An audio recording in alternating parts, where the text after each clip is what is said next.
Saludos, estimados lectores y las personas que nos escuchan en Revista Dominical. Es un placer y un gusto saludarlos como todos los domingos en esta sección de la entrevista del domingo. Mi nombre es Roger Bolaños y como siempre les agradezco por vernos en esta sección. Por la época en la que nos encontramos, por supuesto, ya han pasado por esta silla muchos candidatos presidenciales y en esta ocasión queremos también hablar con uno de ellos, que es el candidato presidencial del partido Avanza, don José Aguilar Berrocal, a quien le agradezco por aceptar la invitación. Gracias, don Roger. Encantado de estar acá con tu audiencia. Espero que todos estén muy bien y es un honor para mí participar. Muchas gracias. Muchísimas gracias por su tiempo, don José. Muchísimas gracias además a todos los que nos sintonizan y nos ven tanto en el video como en la revista Dominical impresa, por supuesto. Don José, para empezar, me gustaría plantear una pregunta bastante amplia, digamos, para conocerlo usted como candidato también, que es, ¿por qué decidió postularse a la candidatura a la presidencia y qué considera usted que puede, digamos, añadir? ¿Cuál es su valor añadido y lo que añade diferente a los 20 candidatos que hay en la carrera? Gracias, qué importante pregunta, qué bonita. Bueno, empezaría diciendo que yo soy creyente y le doy muchas gracias a Dios por todas las bendiciones que me ha dado, por haberme hecho costarricense. Y crecí en una Costa Rica muy diferente, en donde las cosas funcionaban. Ya yo tengo 47 años. Crecí en donde la salud funcionaba más que razonablemente, la seguridad no era un tema. Yo recuerdo no haber sentido miedo, creo que ni una sola vez en toda mi vida. Y ahora, pucha, en la locura que estamos. La educación funcionaba, la salud funcionaba, la economía iba creciendo vigorosamente, se logró desarrollar el turismo ecológico, se hizo la inserción en los mercados internacionales, diversificamos la estructura productiva, trajimos Intel, toda la tecnología. Fue un país muy exitoso y siempre cuento esto. Yo tuve, gracias a Dios, y ahora tal vez lo podemos ampliar, la oportunidad de recibir una beca del gobierno británico y estudié en una buena universidad, en London School of Economics. Y mis profesores de teoría del desarrollo y economía me decían, en inglés decían, Trade for Development, Costa Rica is the shining star. En economía, en intercambio comercial para el desarrollo, Costa Rica es la luz en el firmamento. Era un orgullo. Cuando uno ha recibido tanto y todas las bendiciones que gracias a Dios tuve, salud, una familia muy bonita, haber podido cumplir mis sueños, me siento moralmente obligado a dar de vuelta. Realmente ahora vemos el país en unos apuros espantosos con la peor crisis de la historia de seguridad, que estamos en una masacre terrible, un desastre en educación que es algo pero pavoroso, las listas de espera en la salud, el caos vial, el agro de pique, el turismo de pique, la política monetaria arruinando a los exportadores de software, al turismo, a toda la agroindustria exportadora y una polarización tan espantosa a la que nos están llevando a pelearnos entre hermanos costarricenses, que la gente que ha recibido mucho, yo creo que uno está obligado a dejar de estar en esa posición pasiva y solamente quejarse y criticar y dar de vuelta. Y la otra cosa, Roger, es que gracias a Dios he podido tener en mi área de trabajo mucho éxito y me he dado cuenta que las cosas sí pueden cambiar y mejorar. Y lo que yo he podido hacer a lo largo de mi vida es poder unir los mundos, las comunidades, iglesias, gobierno, empresas privadas, agencias de cooperación y gobiernos locales, poder hacer proyectos en temas educativos, temas de combate a la pobreza, de conectividad rural, de seguridad ciudadana, temas de innovación y tecnología. Y he podido darme cuenta que cuando hay un buen liderazgo que articula las partes en este país, la gente trabaja bien y lo que tienes que hacer es ser respetuoso, tener una solidez técnica y saber comunicarte con los diferentes actores. Entonces creo que es absolutamente posible. Eso que me ha tocado hacer muchas veces sin una autoridad formal, sino simplemente como articulador con liderazgo, ahora yo creo que se puede hacer a una gran escala. Y siempre de manera de broma me preguntan ¿cuál es mi superpoder? Y yo, por supuesto, con toda humildad, reconozco que todos necesitamos de trabajo en equipo. Pero lo que sí creo que puedo traer a la mesa, y ese sería mi superpoder, es poder poner de acuerdo a la gente para resolver los problemas. Yo perfectamente me puedo sentar con los empresarios, con los sindicalistas, con los académicos, con la gente de una comunidad rural, con las personas tal vez incluso de una pandilla en un barrio urbano marginal donde he trabajado, con los de la cooperación internacional o universidades extranjeras. He podido tener la dicha y la suerte de trabajar con muy buenos funcionarios públicos y perfectamente puedo trabajar, unirlos y poder generar ese propósito común y pasar de un brochure o una idea a la ejecución de las acciones con alta calidad. Y me encanta trabajar uniendo mundos, entonces estoy seguro que puedo sacar a este país de la crisis, que no lo voy a hacer yo, sino sentando en la mesa para la estrategia de seguridad, para la estrategia de educación, para apoyar a todos los emprendedores. Y no me cabe la menor duda que puedo sacar la mejor versión de este país, que es un gran país, que está lleno de gente buena y alejarnos de esta polarización tan corrosiva y tan vulgar en la que nos quieren llevar. Don Juan, es evidente que la propuesta suya se acerca, digamos, al espectro liberal, por eso lleva, por ejemplo, a doña David Arguedas tanto en la jefatura de campaña como en la vicepresidencia, la candidatura a la vicepresidencia, o por ejemplo también en la Diputación por San José, doña Laura Sauma, que son personas que se profesan esta ideología política, digamos, liberal. Me gustaría que usted nos ayude, digamos, y a las personas que nos escuchan, como a posicionarse tanto usted como candidato como el Partido Avanza, del que usted es fundador además, en el espectro ideológico. ¿Qué es lo que propone ideológicamente el partido y usted? Sí, yo soy a la derecha, definitivamente. Creo en una economía de mercado con un sector privado vigoroso. Estoy del lado de los emprendedores, de los que quieren crear riqueza, y entiendo que en Costa Rica 9 de cada 10 trabajos los genera la iniciativa privada, y de esos 9 de cada 10, 97 son pequeñas y medianas empresas. Creo también que es muy importante, obviamente, que esté el imperio de la ley. Creo en una democracia republicana con separación de poderes, en donde todos somos iguales ante la ley. Me parece muy importante un rol de un Estado que sea eficiente, que sea facilitador, que no sea una maraña de trámites y de burocracia o un glotón que anda viendo a ver cómo ponerte la inyección aquí en la yugular y sacarte toda la sangre y cada vez consumir más fondos, y además con una burocracia que es muy ineficiente. Entonces sí creo que tiene que haber justicia, ley, que tiene que haber una separación de poderes, y creo en la Constitución de la República, pero estoy muy del lado de los emprendedores, de los que quieren crear riqueza, de esa señora que tiene su venta de tortillas, del que da clases de surfear, del que tiene un rentacar, del que puso un estudio de música, todo ese tejido de gente que quiere emprender, crear, prosperar, definitivamente. Y por supuesto, en la solidaridad. Una solidaridad sin asistencialismo. A mí no me gusta para nada este clientelismo en donde la gente le dan 4 migajas para poder tener los votos y mantenerlos ahí dependientes. Me gusta canalizar la solidaridad con buenos proyectos de educación, con buenos proyectos de deporte que desarrollen en la gente valores, capacidades, y que luego la gente con su agencia y su esfuerzo pueda meterse al vagón de desarrollo. Entonces lo veo así. Hay 2 turbinas. Una turbina económica, que es la que genera este crecimiento vigoroso de la economía. Pero vean qué interesante. De cada puesto de trabajo que genera el sector privado en Costa Rica, se paga el servicio médico de la caja, se pagan las pensiones de la caja, se paga el INA, se paga el INS, se paga FODESAF, y de FODESAF salen 45 programas de la política social selectiva del combate a la pobreza. También se paga la capitalización del Banco Popular, que la pagamos desde los 60, por cierto, no sé cuánto más hay que capitalizarlo. Entonces, de esta turbina económica sale la turbina social, que es buenísima porque le permite invertir en desarrollo humano y en capacidades de la gente, y luego la gente con su esfuerzo y su trabajo se mete de nuevo al vagón de desarrollo de la turbina económica. Entonces, son 2 turbinas diferentes, pero de un mismo avión. Entonces, en resumen, me encuentro a la derecha en el espectro. Soy con un liberalismo pragmático, no una cosa radical. Tengo mucha amor por el mundo natural. Eso es algo importante para mí. Yo crecí en la zona rural, amo los animales, amo los bosques. Entonces, no quisiera hacer una locura que arruine nuestra marca país o deteriore nuestros ecosistemas. Pero entiendo, digamos, que en el desarrollo sostenible tener las 3 variables: la variable económica, la variable social y la variable ambiental. Entonces hay que tener un balance y un equilibrio que es desafiante, pero ahí me paro yo. Me parece que esta es una buena respuesta para entrar puramente a consultas que tienen que ver con las propuestas concretas. Una de ellas es que el sector liberal, al menos en Costa Rica, tradicionalmente se relaciona con reducción del Estado, reducción de aranceles, reducción de impuestos. ¿En un eventual gobierno suyo impulsaría este tipo de temas de reducción del Estado y tema de impuestos? Se lo respondo con ejemplos muy concretos. ¿Qué es lo que nosotros sí queremos hacer? 1, un gobierno digital. El Estado no tiene que ser una piedra en el zapato para la gente. El Estado existe para servir al ciudadano, no el ciudadano para servir a una burocracia a cambio de la cual se reciben servicios públicos malísimos, carísimos, supermediocres.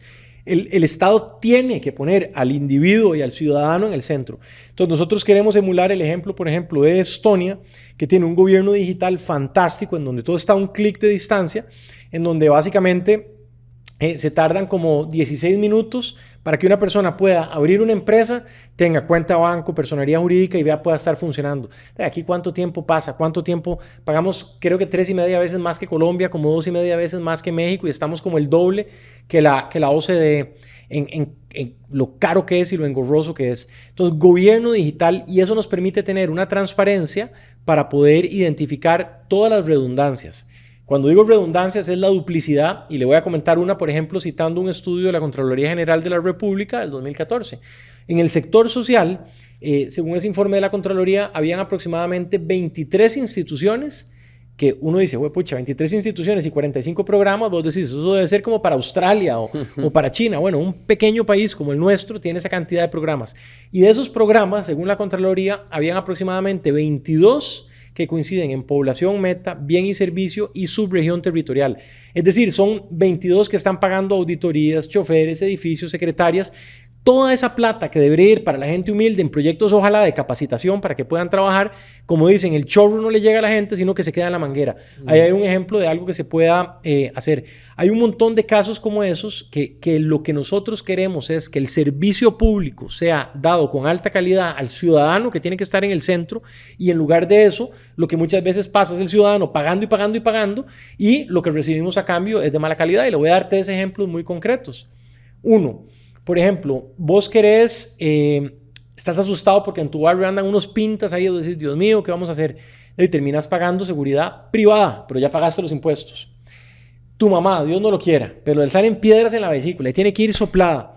Y vas a llamar y te dan la lista de espera. Ya vos pagaste lo que te correspondía para el servicio médico, pero tenés que ir a pagar después servicio médico privado para que no se mueran en una lista de espera. Educación, tus hijos o tus primos, querés que aprendan inglés, que sean buenísimos en computación, ¿verdad? Que tengan una preparación de lectoescritura sólida. Ya pagaste los impuestos, pero vas a tener que volver a pagar para un colegio o una escuela privada. Entonces, cuando eso pasa, uno dice, ¿cuál es el sentido de estar dándole toda la plata al Estado si después hay que volver a pagar servicios privados? El Estado tiene que estar moralmente obligado a dar los servicios eficientes, de calidad, y nosotros no estamos obligados a mantener una burocracia que no nos da nada a cambio. Ve, por ejemplo, el colapso vial que tenemos. Todo el mundo, cuando le digo esto, se mueren de la risa y creen que estoy vacilando, pero uno aquí se juega el pellejo y estás expuesto a amenazas y que te pase de todo, con los narcotraficantes y mil cosas fregadísimas que hay. Pero lo que más me da miedo a mí es que me dé un infarto del estrés de tratar de llegar a tiempo por las presas que hay. Entonces, cuando dices el marchamo, la inversión en infraestructura, pero estamos en este desastre que el otro día, para llegar a un colega tuyo que tenía una entrevista por el lado de Tres Ríos, yo vivo en San Antonio, de Escazú, duré como 2 horas y 20 minutos en 11 kilómetros. Pero por amor de Dios, ¿cómo eso puede ser? Entonces, ¿qué es lo que te quiero decir? Nosotros lo que estamos dispuestos es que el Estado no sea un estorbo y que si nos cobran plata para darnos algo, que nos den algo de alta calidad. Si no, ¿eso qué es? Es como que nos roban la plata para pagar una planilla a cambio de lo cual no recibimos nada. ¿Entendés? Entonces, el costarricense tiene que exigirle al Estado que le den cosas de alta calidad y con eficiencia. Don José, esa reducción burocrática de la que usted habla está relacionada con ya sea la unión de ministerios, el cierre de instituciones, la venta de algún activo estatal, y cuáles en particular. O sea, que usted crea, este ministerio tiene que unirse o tiene que cerrarse, o hay que vender X o Y activo del Estado, que ya es algo que se ha hablado en los últimos años. Sí, en el sector social hay que hacer una refundición de programas. Definitivamente hay que revisar esa gobernanza que actualmente está en el Ministerio de Trabajo, porque ahí se ubicó el Fondo de Asignaciones Familiares, FODESAF, y eso muy probablemente hay una propuesta que he visto con buenos ojos y con economistas muy serios que hemos trabajado antes, lo han planteado para poder ubicarse ya sea en el Ministerio de la Presidencia o en Mideplan, probablemente en Mideplan, y eso se pueda utilizar activando el Consejo Presidencial Social, que tiene una articulación que tiene carácter vinculante para evitar todas esas redundancias de que un montón de instituciones dan becas, dan programas para viejitos y demás. Esa es una. Nosotros pensamos, en Costa Rica existen, me parece que son 2 bancos estatales y uno público, el Banco Popular y el Banco Nacional y el Banco de Costa Rica, y además está Banca de Desarrollo, que es diferente, pero es una entidad financiera al fin y al cabo, y está VIXA. Todas esas entidades financieras, yo me hago la pregunta y se los comparto a tu audiencia. Si son bancos que tienen el respaldo soberano del Estado, ¿cómo es posible que estén dando créditos que compiten vis a vis con la banca privada, que es una banca comercial de consumo? La manera en que nosotros entendemos la banca pública es para que le dé crédito con tasas de interés competitivos para que se estimule el tejido productivo, y al estimular más empleo, el Estado captura en todas las transacciones comerciales impuesto de renta, impuesto de venta, se pagan las cargas sociales y además uno ahorra todos los programas sociales que no hay que darle a la gente en pobreza y en desempleo, y Dios no lo quiera, gente que ya se mete en malos pasos. Entonces implica captura policial, proceso judicial y sistema penitenciario. Es una tontería no ver el banco con el respaldo público de esta óptica, y desde ese punto de vista nosotros sí estaríamos muy dispuestos con una venta transparente y correcta que se haga de la manera adecuada, y obviamente yo sé que están las parafiscales asociadas, hay que ver cómo eso no se va a generar en la transición un hueco fiscal problemático, pero sin duda se puede hacer una buena negociación. Pensaríamos que el Banco de Costa Rica se pueda vender, y nos interesa particularmente hacer un uso de los fondos que van a tener dos prioridades. Una es atender este desastre de inseguridad en donde realmente estamos en la peor crisis desde que esta república tiene datos, y el segundo es el tema de las pensiones, que es muy problemático por la informalidad del mercado de trabajo, porque hemos perdido el bono demográfico en donde muchos jóvenes, cuando éramos más jóvenes que viejitos, por tener la mala educación y la poca competitividad, no estaban en el mercado laboral formal, y ahora estamos, según los datos de los estudios de población de la UCR, en el 2052 vamos a hacer una pirámide invertida. Entonces vamos a estar en el peor de los mundos, con una población que tuvo muy poca escolaridad, con una alta informalidad del mercado de trabajo, y además vamos a estar experimentando los efectos de la automatización del mercado laboral con la inteligencia artificial, y ahí esa matemática, si no le metemos más fondos a las pensiones, es imposible que den. Entonces estaríamos pensando canalizarlos ahí. Por eso estamos también muy abiertos a la explotación de industrias extractivas como el oro y el gas natural, siguiendo las mejores prácticas para mitigar las externalidades ambientales, pero hay que entender que hay que aprovechar esa riqueza para esos puntos, y el Banco de Costa Rica ahí tiene ese sentido. He visto de una manera muy interesante que hay varias superintendencias que se podrían fusionar. Eso ahorra un montón de gastos administrativos y overhead que son gigantescos. Eso lo vemos con muchos ojos. Y en general, cuando uno ve la literatura de los estudios asociados, y puedo mencionar uno que se hizo a través de PROSIC de la UCR, y es un estudio relativamente viejo, hecho en el 2020, que todavía no estaba todo el desarrollo tan potente que hay ahora de inteligencia artificial y de blockchain, y ellos lo que decían es que con una implementación plena de gobierno digital se podían ahorrar aproximadamente al año 3 puntos del Producto Interno Bruto. Imagínate ahora con todas las herramientas que están saliendo, que es una locura lo que está pasando en el mundo tecnológico. Eso te permite identificar todas las redundancias que a veces los costarricenses no tienen esto claro, pero Roger, tenemos 362 instituciones. Es que es de locos. En este país parece que hay una institución cada cuadra.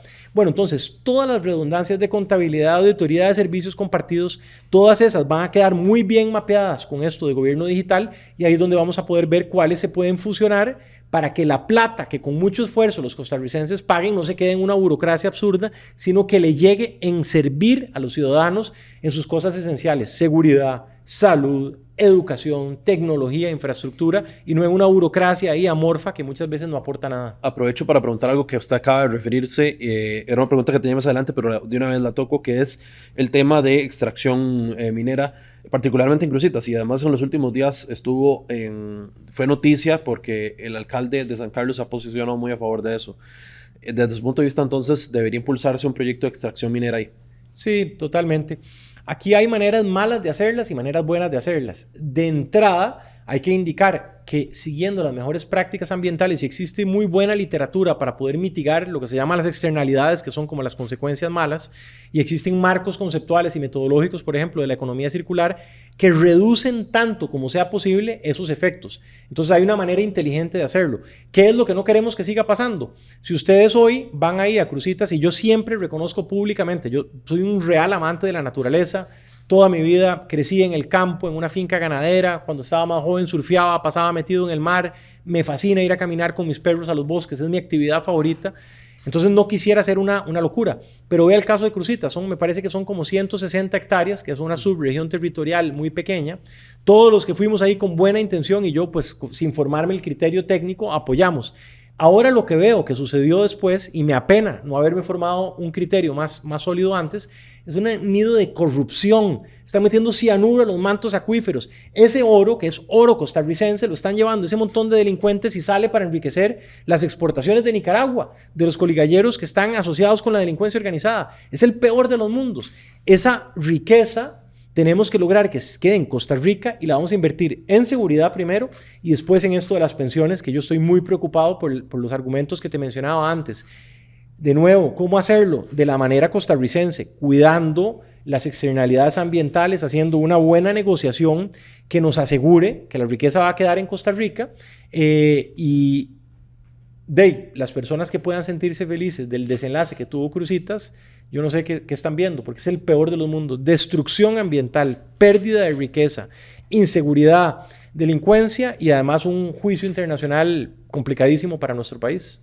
Uno de los, pasando a otro tema, además, otro tema divisor en lo que va a esta administración particularmente ha sido el tema de Jornadas 4.3, en el que además otros candidatos presidenciales del sector liberal se han posicionado a favor. Desde su punto de vista, ¿usted apoya el proyecto de Jornadas 4.3 y si apoya el actual o haría alguna modificación? Yo aquí le respondo a todas las mamás de esos jóvenes que van a estar trabajando en estos sectores que lo necesitan, porque hay que entender que esto no lo necesitan todos los sectores, son algunos muy específicos. Y yo creo que no hay nada más importante para que un país pueda funcionar bien sin inseguridad, con prosperidad, con la gente que viva bien, es un empleo formal. Entonces, menospreciar estas medidas que las están pidiendo a gritos por décadas, llevan 20 años pidiendo estos esfuerzos, me parece una locura. Entonces la respuesta es sí, sí los vamos a apoyar, que sepan los jóvenes y que sepan las mamás que vamos a trabajar fuertemente para que sus hijos y sus familias tengan trabajo. Y lo que vamos a hacer, bueno, tristemente ya lo mataron los señores de Liberación Nacional y algunos otros me parece que estuvieron en contra, los del Frente Amplio, pero lo que nosotros estábamos planteando es que parte de ese gasto que hace en planilla todas las empresas, todos los patronos, que es para la capitalización del Banco Popular, que es 1,25%, una fracción de ese 0,25% pueda redireccionarse, o nos hubiera gustado proponer que se pudiera redireccionar, a hacer una red de cuidado en alianza público-privada con agencias de la sociedad civil especializadas, que hay varias que son fantásticas, gobiernos locales y ese aporte de los patronos y del Estado, para que esas mujeres que van a requerir esa política social complementaria que entendemos que hace falta y que hay que tener esa sensibilidad, puedan tener un servicio de primera calidad. Entonces, ¿qué estaríamos logrando? Uno, que se genere empleo y que la gente tenga cómo poner pan en la mesa y que sea empleo de alta calidad. Y dos, esa sensibilidad que sí hay que tener, porque es cierto que lo necesitan, pueda tener un servicio bien financiado con gobiernos locales en esos cantones y en esas industrias donde se requiere. Entonces hay que ser creativos y hay que entender que hay que ir a cuidar esos trabajitos, hay que crear empleo a la gente para que tengan cómo salir adelante. Don José, la gente puede buscar la nota en nación.com y puede encontrarla de que usted propuso suspender temporalmente la discusión sobre el tema de frecuencias de radio y televisión, la subasta de estas frecuencias.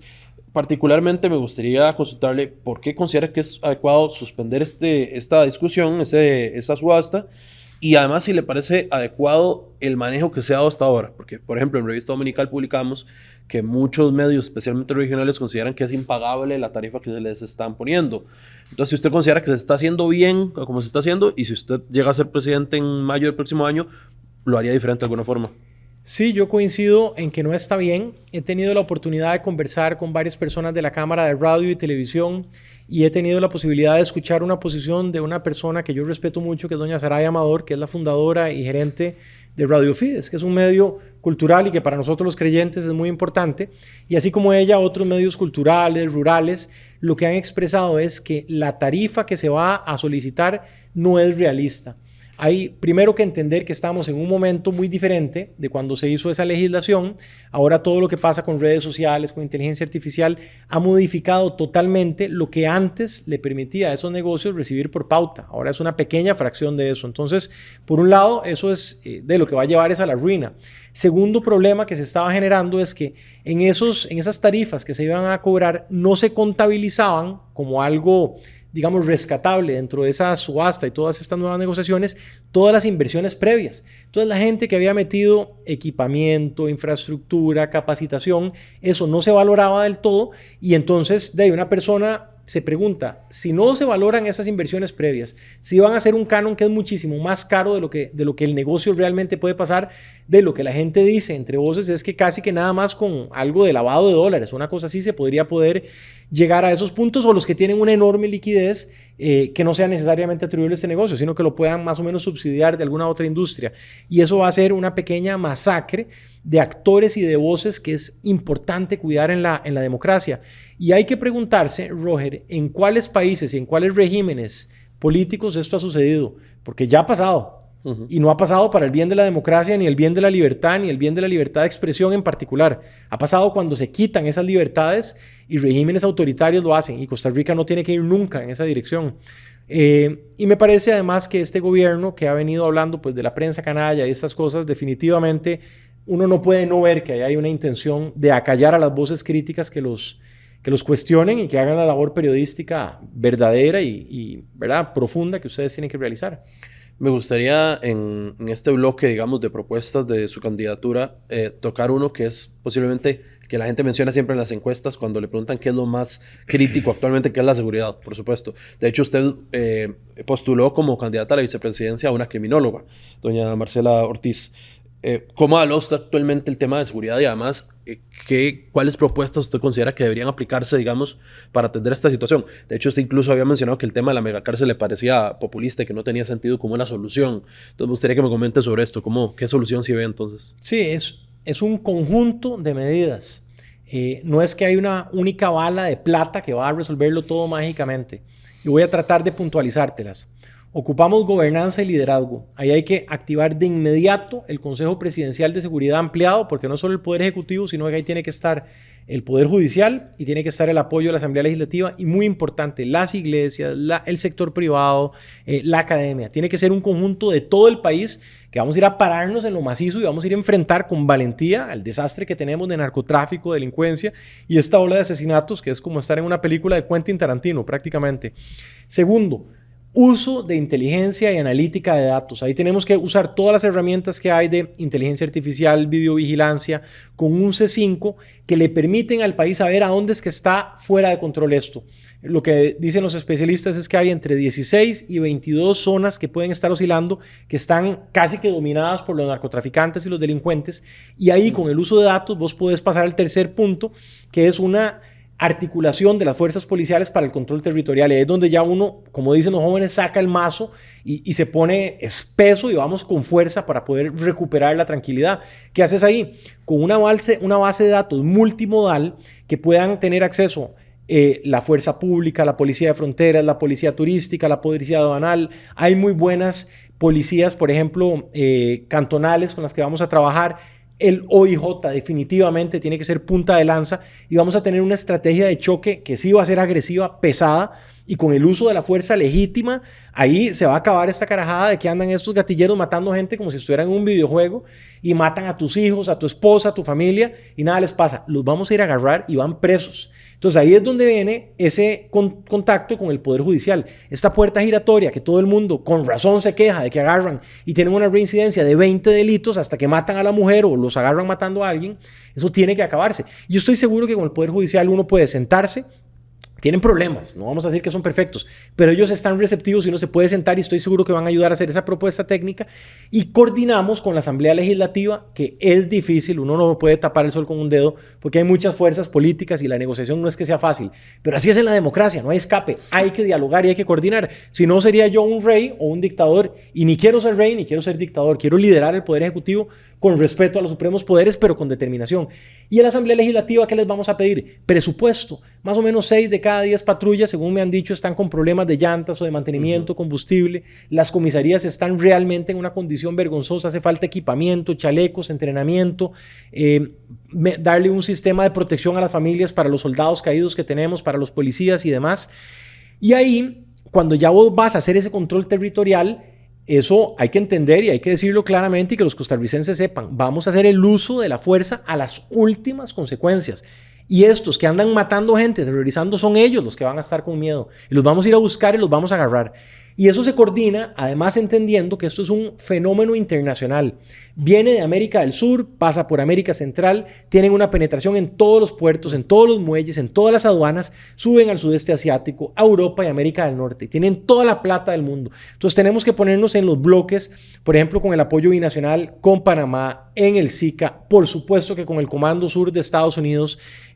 Yo creo que la Unión Europea va a ser un gran apoyo para nosotros. Tiene un expertise especial, por ejemplo, en puertos y muelles con el tema de Holanda, que son grandes especialistas usando drones, usando los escáneres que de aquí los tenemos como de adorno, generando, por ejemplo, con blockchain. Vea qué interesante esto. Cada contenedor que entra hay, digamos, una línea de resguardo que se sepa quién lo vio, quién lo revisó, confirma a qué horas, qué contenido tiene. Entonces, si termina con droga, Dios no lo quiere, y exportándose, bueno, se va a saber exactamente a dónde fue el último lugar en donde la droga no había ingresado y cuándo empezó. Eso se puede hacer, digamos, con un nivel de rigurosidad absoluta, y hay que entender que Costa Rica es hoy el principal exportador de drogas de toda la humanidad. Es que es de locos lo que está pasando. Sí. Y ahí nada más para terminar te diría esto. Nosotros vamos en serio con esto, Roger, y acá va a verse un gobierno valiente y los ticos van a saber que hay presidente y yo voy a ir de frente, si Dios me lo permite, y me dan la oportunidad de liderar esto. Y van a ver a un presidente valiente ir a jugarse el pellejo para defender a su país. Pero si no entendemos que hay otra capa, que es la capa de la compasión y la solidaridad, ir por esos jóvenes que están, de los 5,000 centros educativos, hay 1,000 que están con cierre sanitario. O sea, ¿qué mensaje le estamos dando a este país de que lo más sagrado, que es la educación de nuestros ciudadanos y nuestros jóvenes, 1,000 tienen cierre sanitario? Los chiquillos ahí recibiendo clases en un corral o guindando una pizarra de un palo de mangos en las zonas rurales. Bueno, eso no puede ser. Entonces hay que ir a las causas de raíz: deporte, educación, que las familias tengan respaldo, que esos niños no crezcan con una figura paterna ausente, que tengan a dónde ir a generar una mejenga de fútbol, que tengan iluminación nocturna, cultura. Ahí es donde nosotros los rescatamos. ¿Por qué esto es muy importante, Roger? Porque, vean, yo les aseguro que vamos a llenar las cárceles de estos maleantes y van a ir presos. Pero si metemos 100 presos y vienen 200 chiquitos, sin amor, sin proyecto de vida, que no saben ni leer, ¿de cuándo vamos a salir de esto? Va a ser un ciclo como el mito de Sísifo y vamos a estar en este mar de sangre, que eso no es el país que tenemos que ser. Hay que recuperar la seguridad y volver a ser el país de la educación, el país de la esperanza, de la innovación, del turismo ecológico, de la inteligencia artificial, que vengan más Intels, volver a ser un país unido y exitoso. Pero eso no lo vamos a poder hacer si no recuperamos las causas de raíz, que es educación, desarrollo humano, solidaridad. Entonces va a ser un momento de fuerza y ahí nos van a ver valientes y vamos a ir con el cuchillo entre los dientes y la cara pintada. Pero no es solo la fuerza, es el amor, la inteligencia. Hay que tener fuerza y hay que tener corazón, y eso lo van a encontrar en Avanza. Don José, usted ahorita mencionaba que desde su punto de vista es posible negociar con los magistrados, es posible negociar. Hemos visto que esta puerta con el actual gobierno se ha cerrado completamente, y de hecho el presidente ha utilizado epítetos contra los magistrados y contra el propio fiscal general, y por eso vemos a la candidata oficialista pidiendo 40 diputados. Desde su punto de vista, para poder gobernar, para poder ejercer de presidente, ¿es necesario tener 38 o 40 diputados o se puede gobernar sin por menos? Por supuesto que no. Vean, costarricenses, ¿cómo me explican esto? ¿Cómo fue que Costa Rica logró tener, entre otros logros, ser uno de los 2 países, me parece que Nueva Zelanda es el otro segundo país, que tiene una creciente cobertura boscosa año a año? ¿Cómo es que logramos ser pioneros y líderes globales en turismo ecológico, cuidando nuestra biodiversidad? ¿Cómo es que logramos tener la oferta y la diversificación productiva más amplia de las Américas, insertarse en los mercados internacionales y desarrollar tratados de libre comercio con las economías más importantes, y le dimos tanda a todo el mundo? Costa Rica fue el mayor exportador de bienes de insumos médicos, de bienes industriales, de bienes de alto valor agregado. ¿Cómo es posible que nosotros fuimos los que llegamos a tener, antes de la debacle de los últimos gobiernos, que han sido un desastre en educación, una población educada, calificada? ¿Cómo es que logramos tener una cobertura del sistema médico en todo el territorio nacional? ¿Acaso que antes se tenían 50 o 40 diputados? Vamos a ver, hay que decir las cosas como son. Si uno se viene aquí a ponerse a pelear con todo el mundo, con el Poder Judicial, con la Asamblea Legislativa, pasan cambiando de jefes. Hay 3 o 4 ministros de obras públicas. Ahí han habido 4 jerarcas. No hay ministro de la presidencia actualmente. No hay ministro de la presidencia, por el amor de Dios santo. Que es la manera con la que hablas con el primer poder de la República. Es que si uno no sabe gobernar, obviamente que se te cae el naipe y todo lo haces mal. Pero todas estas cosas que estoy diciendo no lo hicieron marcianos, lo hicieron gobiernos costarricenses, que son imperfectos, por supuesto, pero que se pudieron hacer cosas, indudablemente que sí. Entonces, ¿qué es lo que hay que saber? Dialogar, liderar, y uno, el cambio no lo promete, uno lo lidera, y se hace con un diálogo, con convicción, con valentía, con fuerza, pero también tratando a la gente con respeto a su dignidad. Si yo vengo a esta entrevista que vos gentilmente me has invitado y te empiezo a insultar y escupir de ahí, me das con este micrófono en la cabeza y me sacan con la seguridad. ¿Y qué vas a querer hacer después? Que no me arrime ni al portón. Pero si yo vengo, te escucho de manera honesta, te doy mis respuestas, tenemos un intercambio y tal vez no vamos a estar de acuerdo en todo, pero pudimos coincidir, escucharnos. Así se lidera en una democracia. Lo otro es que quieran una dictadura y Costa Rica nunca debe tener un dictador. En este mismo espacio, José, ahora en el mes de julio entrevistamos a otra candidata liberal que es doña Natalia Díaz, y ella aquí en este espacio, en la entrevista del domingo, criticó que la caja atienda a público migrante antes que a ticos, así lo señaló ella, y que no se les cobre por su atención. ¿Qué opina usted al respecto? ¿Es el público migrante el que está lastrando a la caja? ¿Se puede sostener esa afirmación? De las informaciones públicas que ha emitido la caja, lo que dice doña Natalia es incorrecto, eso es inexacto. Y eso funciona de la siguiente manera. Cuando viene una persona a trabajar a Costa Rica, que típicamente eso lo hacen en la agroindustria exportadora, caña, principalmente piña, o vienen a la industria inmobiliaria, a construcción, o vienen a empresas de seguridad o a temas de servicio doméstico, los patronos cotizan en la caja. Entonces, cuando ellos van a los servicios, están usándolo. Si no sucede eso, no pueden acceder a los servicios públicos. Eso es lo que ha sido expresado por los jerarcas de la caja. Yo no tengo, digamos, la información para saber si están mintiendo, pero esa es la información oficial que ellos consistentemente han dicho. Y mi pregunta es la siguiente. Vean, un delincuente de otro país que venga acá, hay que agarrarlo, hay que meterlo preso y sacarlo, estoy de acuerdo. Pero hay que entender que según los datos oficiales, por lo menos lo que ha sido publicado, la mano de obra que viene de Nicaragua está ayudando a que la industria de la agricultura tenga éxito, a que la industria de la construcción tenga éxito, esto es importante, la industria inmobiliaria, en el turismo, a que la industria de la seguridad privada y el servicio doméstico sean muy importantes, y en el café también. Entonces hay que tener cuidado cuando uno, con tal de ganar votos, dice estas medidas un poco exageradas o demagógicas que son contrafactuales. Puede ser que caiga bien con algunas personas que tal vez no estén tan informadas, pero uno no debería de querer agarrar votos mintiendo o diciendo inexactitudes. Si uno es un presidente de la República, tiene que enseñar con el ejemplo, sacar la mejor versión, y la verdad es lo que uno tiene que usar con argumentos. Y me parece que lo que esta señora dijo es realmente inexacto y contrafactual. O sea, en síntesis usted dice que todos los migrantes que vienen a trabajar a Costa Rica aportan mucho más, digamos, de lo que pueden quitar según la tesis de doña Natalia, digamos. Esto que te acabo de afirmar lo vi en 2 informes de INCAE, que eran del año 2016. No sé si lo habrán vuelto a actualizar, pero eso sí lo recuerdo, del 2016. Y lo que sí digo es que en caso de que hayan migrantes que vengan a hacer actos de delincuencia, por supuesto que ahí sí les tiene que caer la ley como a todo el mundo. Y tienen que pagar por lo que hacen y si es necesario ir presos. Los que vengan a hacer daño a Costa Rica van a pagar las consecuencias. Pero si vienen a trabajar y crear riqueza y lo hacen siguiendo la ley, pues hay que decir las cosas entonces con la verdad y con los datos correctos en la mano.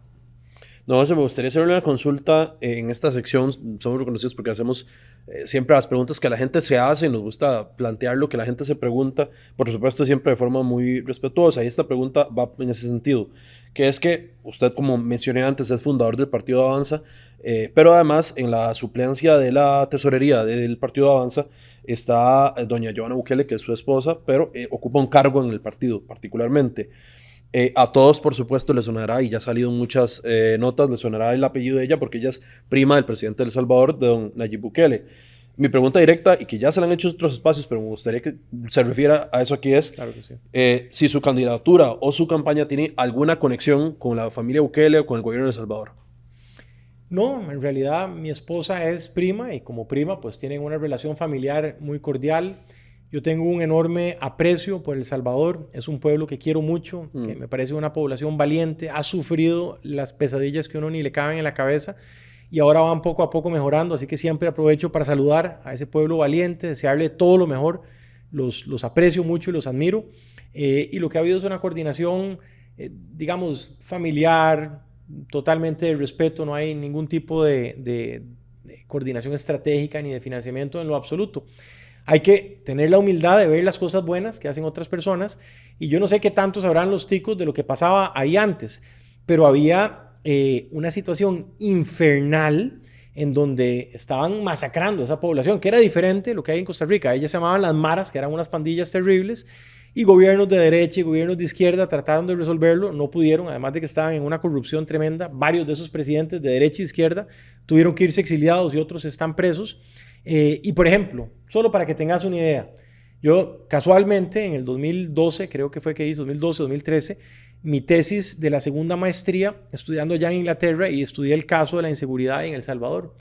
Un relato, Roger, que a mí me mató, fue que cuando estas maras extorsionaban a las personas, una persona que tenía una venta de pupusas, que es como una sodita aquí, se atrasaba en el pago, no le alcanzaba la plata para pagar los maleros, llegaban con un machete frente a su familia y le cortaban a machetazos la mano a la pobre gente, es que eran demoníacos. O un transportista, una empresa de transporte que andaban jalando en sus busitos, se atrasaban, agarraban una manila, un mecate, le prendían con una pichinga de gasolina, le prendían fuego con la gente adentro. No sé si me explico, el nivel de salvajismo diabólico y malvado al que estaba esa gente expuesta es algo que uno no le cabe en la cabeza. Y ahora que ya estamos empezando a ver cómo se descompone Costa Rica, tristemente, la gente llegó a pedir una medida radical. Por supuesto que no es perfecta, como nada es perfecto en el mundo. Y ojalá que los temas difíciles los puedan arreglar y que les salga súper bien. Mi entendimiento es que el nivel de brutalidad y salvajismo al que esa población entera estaba expuesta ameritó una medida muy radical, muy fuerte, muy drástica. Y lo que he podido ver es que los salvadoreños hoy respiran tranquilos y están agradecidos. Y sé que no es perfecto, ojalá que los temas puntuales los puedan ir resolviendo, pero por lo menos creo que tengo una comprensión del contexto demencial en el que ellos estaban, que les implicó tomar medidas muy radicales. Es evidente que el gobierno actual, la administración actual, ha tenido cercanía con el presidente Nayib Bukele, tanto que incluso lo condecoraron en la reciente visita que realizó el presidente Bukele a Costa Rica. Una pregunta que mucha gente se hace en este sentido es, evidentemente, el interés de la gente no es su conexión familiar con la familia Bukele, sino el nivel de influencia que podría tener el gobierno de don Nayib Bukele en un eventual gobierno suyo o en su campaña, el nivel de influencia o injerencia que podría tener. Entonces, esa es la pregunta puntual. Si podría tener algún nivel de injerencia o de influencia el presidente Bukele en un eventual gobierno suyo.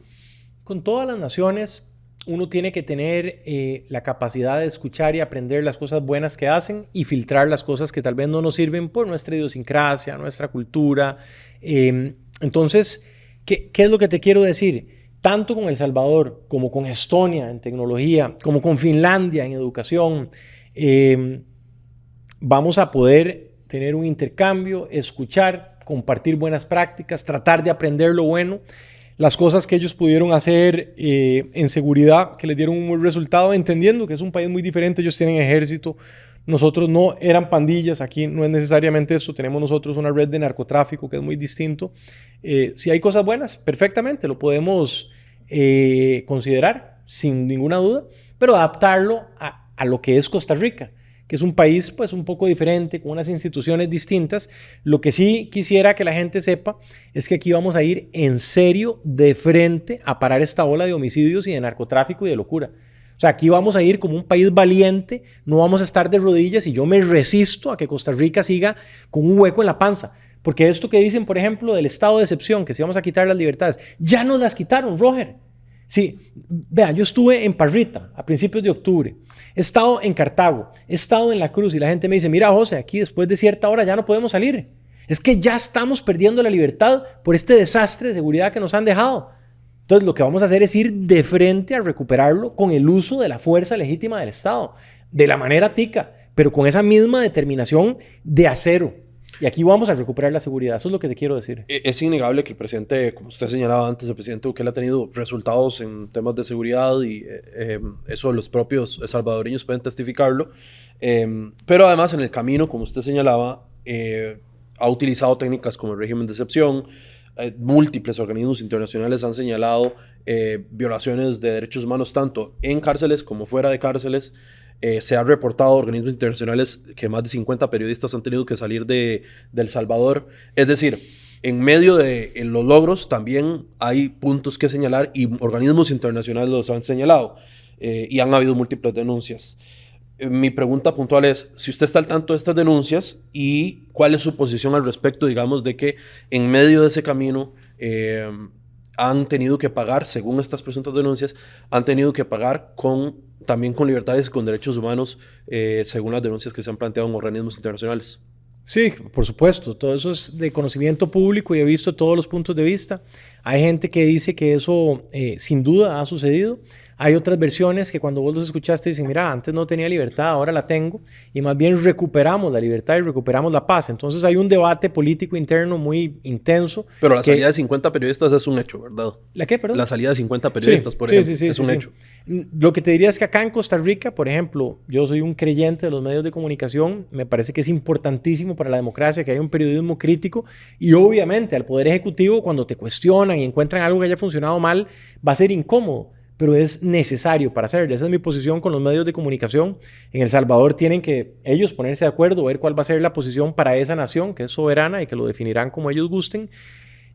Si me preguntas lo que uno observa por la decisión que tomaron en las elecciones anteriores, creo que llegaron a un umbral casi cerca del 90%, si no estoy equivocado, de manera tal que pareciera ser que los salvadoreños están en su gran mayoría de acuerdo y están esas voces que tienen que ser escuchadas y que en un debate democrático tienen que poder presentarlo.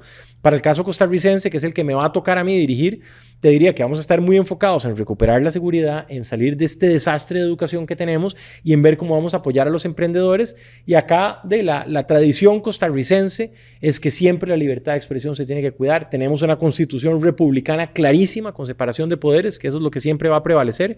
Y mi estilo de liderazgo es, sin duda vamos a ir con fuerza, como toros, y vamos a agarrar esto de seguridad en serio, pero yo no pretendo ser ni un rey ni nada así. Yo pretendo liderar el Poder Ejecutivo con respeto a los supremos poderes de la República, sobre la base de un diálogo y una valentía para ir de frente y pedirles que me ayuden porque tenemos varios incendios que realmente nos están destruyendo este país. Entonces ahí te respondo con mucha claridad a dónde estamos parados en Avanza. Ahora que hablábamos de hecho de temas de seguridad, medios nacionales de El Salvador e internacionales han señalado y han acreditado que el gobierno de Nayib Bukele tuvo negociaciones con algunos líderes de las maras salvadoreñas. ¿Usted considera que es viable negociar con líderes de bandas en Costa Rica, digamos? ¿Es viable sentarse a negociar con líderes de bandas? ¿Es posible? ¿Es una opción? No, nosotros a las bandas, primero, no estoy muy claro de cómo habrá sido lo que haya hecho El Salvador y quiero ser prudente, porque imagínate, es una nación soberana, es un gobierno hermano de América Central, entonces respondo con prudencia. La verdad es que no sé exactamente qué fue lo que pasó ahí y cómo lo hicieron y ellos tendrán que en su país ver cómo lo resuelven.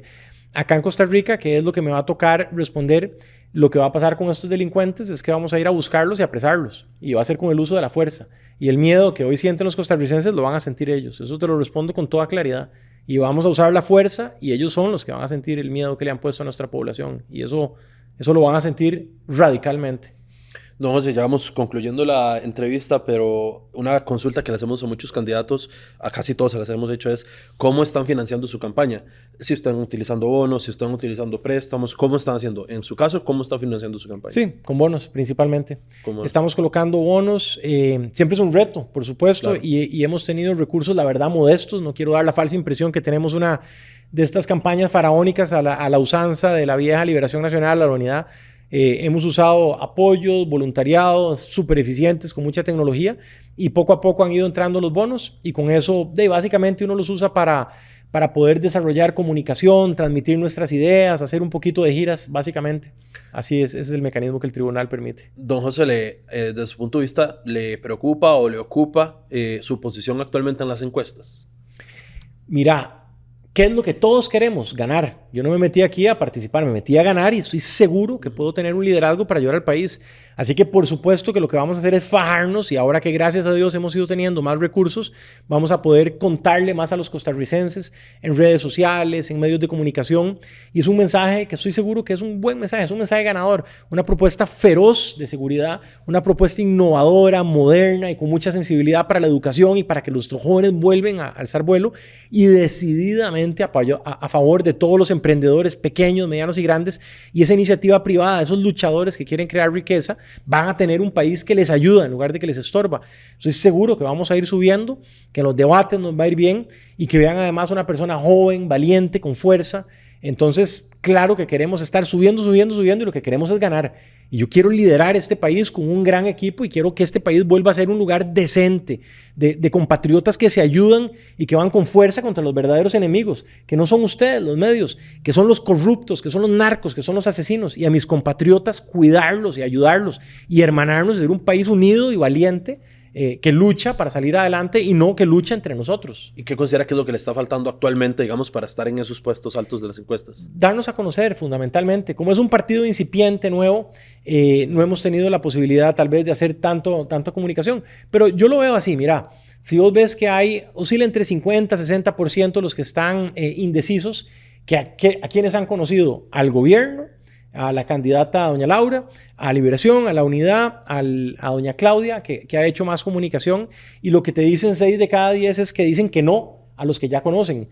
Entonces, hay una oportunidad que nos toca ahora a nosotros hacer una buena comunicación, que vean un candidato fuerte y valiente y bien preparado, para que a esos 6 de cada 10 que están indecisos los convenzamos. Y nosotros sabemos que podemos liderar a Costa Rica con valentía, con inteligencia, con tecnología, y asegurarle a los costarricenses que esa furia que están sintiendo de que ven que el país no te sirve la educación, no te sirve la salud, no te sirven las presas, de que pagas y pagas impuestos y lo que recibís es cosas malísimas, lo entendemos y nos queremos meter en serio a cambiar eso. Y que sea el ciudadano el que esté el centro y no que el Estado nos ponga a ser esclavos del Estado y nos quita nuestra plata y a cambio no recibimos nada. Última pregunta que tengo, don José, es que se le hemos también planteado a muchos candidatos, que es que a la gente muchas veces le gusta conocer nombres. Sabemos que en su campaña, por supuesto, está doña Vita Arguedas, que ya la mencionamos, por supuesto su esposa, y también recientemente conocimos que le dio la adhesión don Fernando Berrocal, el exministro. Pero a la gente le gusta conocer también nombres y quiénes están acompañándolo. Entonces, si nos puede dar algunos nombres de las personas, digamos, de confianza que lo han acompañado durante la campaña. Sí, claro. En esto hay que ser prudente, Roger, y yo creo que todos los que nos ven nos van a entender. Nosotros hicimos un plan de gobierno como más de 90 especialistas, que todo lo que nos dicen, mira José, estamos con vos, pero si vos decís mi nombre, mi trabajo voy a tener problemas, yo hago muchas veces licitaciones con el gobierno y entonces se van a sacar el clavo y me van a meter en problemas. Entonces, por respeto a esas personas, tengo que ser prudente y ser maduro en no exponerlos. Ya los van a ver muy pronto, pero está Marcela Ortiz, es una gran abogada, criminóloga, una persona con una especialidad increíble en delincuencia internacional y en el tema de seguridad. Está Oswald Céspedes, un gran economista, Sandra Hernández, y así muchos más que nos han ido ayudando. Brian Campbell, por ejemplo, es un buen amigo mío y el que está encabezando Guanacaste, un gran empresario de la agroindustria exportadora de Guanacaste, del sector turístico, y así como muchos más que de momento, por respeto a ellos y por cuidar su trabajo como ponen pan en la mesa, tenemos que mantener cierta privacidad. Pero no les quepa la menor duda que además, algo que tenemos en Avanza es Roger, yo sé que vas a estar de acuerdo conmigo, esta actitud mezquina y estúpida, en donde si alguien de otro partido dice algo bueno, entonces la gente va y lo bloquea, y los diputados en la Asamblea Legislativa se atraviesan el caballo para que entonces no brille el otro partido. Así no es en Avanza. Si hay buenos costarricenses con buenas ideas y quieren ayudar, lo vamos a recibir con humildad, y lo importante es el éxito del país. No es una bandera, no es la bandera de Avanza, es la bandera de Costa Rica que está encima. Entonces, todo el montón de gente buena, que yo sé que hay gente buena en Liberación, en la Unidad, no sé ni cómo se llama el de doña Claudia, en esa cosa que está ella ahora, son del PAC, son los mismos. En los del PAC, en los de quien sea, que tengan buenas ideas, por supuesto que lo vamos a recibir y vamos a nutrir nuestras propuestas, y lo que sea bueno para Costa Rica hay que recibirlo y hay que apoyarlo. Entonces van a ser nuestros equipos, y de los muy buenos costarricenses que hay, lo que hay que hacer es unirnos para sacar adelante el país, no esta mezquindad politiquera electoral que es una idiotez. Don José, muchas gracias por su tiempo. Gracias a usted, don Roger, un gusto saludarlos a todos, y mi mensaje para Costa Rica es no podemos ser cobardes ni débiles. Hay que ir con valentía a pelear por este país. Nos va a tocar un enfrentamiento fuerte para el tema de seguridad, y sepan que en Avanza vamos a ir a muerte con esto. Y después hay que unirnos para volver a volar en educación, en apoyo a los emprendedores y ser un país exitoso y de luz. Pero hay que ser valientes y fuertes. Muchas gracias a ustedes también, como siempre, como todos los fines de semana, por supuesto, por acompañarnos en la entrevista del domingo y por vernos Los invito, por supuesto, a que visiten la pestaña de Revista Dominical en nación.com para que vean el resto de reportajes que presentamos todos los fines de semana, y también, por supuesto, a que visiten el canal de YouTube de nación.com y el canal de Spotify de la entrevista del domingo para que vean todas las que hemos realizado hasta ahorita, en las cuales, por supuesto, hay varios candidatos presidenciales y pronto les traeremos algunos más, así que los invito a estar pendientes. Como siempre, muchas gracias por sintonizarnos y nos vemos en una semana. Hasta pronto.